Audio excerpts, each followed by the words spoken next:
A coroner has recommended 4 key changes to how police handle domestic violence in Queensland. It comes after Rowan Baxter killed his ex-partner Hannah Clarke and their 3 children in Brisbane more than 2 years ago. The recommendations include funding 5-day face-to-face domestic violence training for specialist police officers, mandatory face-to-face training for all police annually, and funding for a multidisciplinary team of lawyers, support workers and police. The coroner also called for funding for men's behaviour programs as a matter of urgency. For more, I'm joined by former Queensland Detective Inspector Terry Goldsworthy. Good morning to you.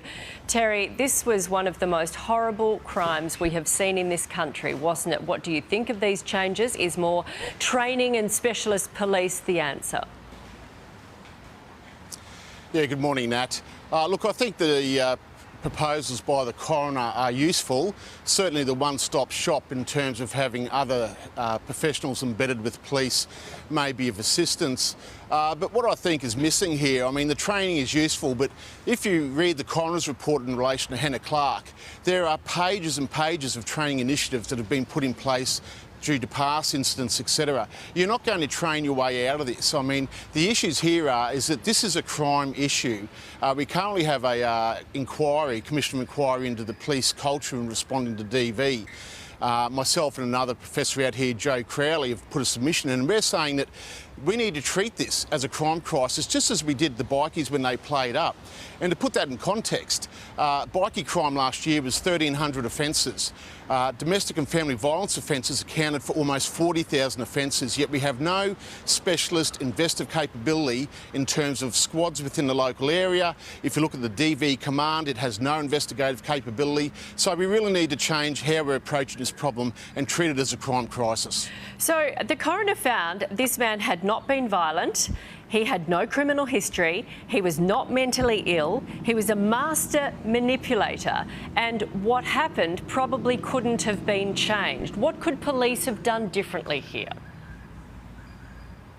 Yeah, look, in the report, the coroner talks about missed opportunity to charge him with a number of offences that Hannah had put forward, and that includes rape, stalking and assaults and other matters. That could have made a difference. They may have been able to oppose bail. They could have charged him with breach of the DVO matter.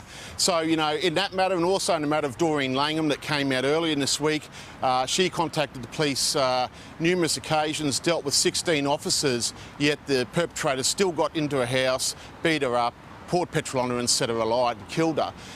You know, what we see from the senior executive of the Queensland Police is these type of matters are dealt with as a bureaucratic response. And, you know, we had a Deputy Commissioner say that the death of Doreen Langman was a service gap. Someone being killed in a DV matter is not a service gap, it's a crime. You know, if we have a bikie shooting, we treat it as a crime. I don't know why there's this attitude of administrative, bureaucratic responses to these offences. Yep, so there are so many, you're saying we need those specialist squads. That sounds like at least a good start. Terry, thank you very much for your insight this morning.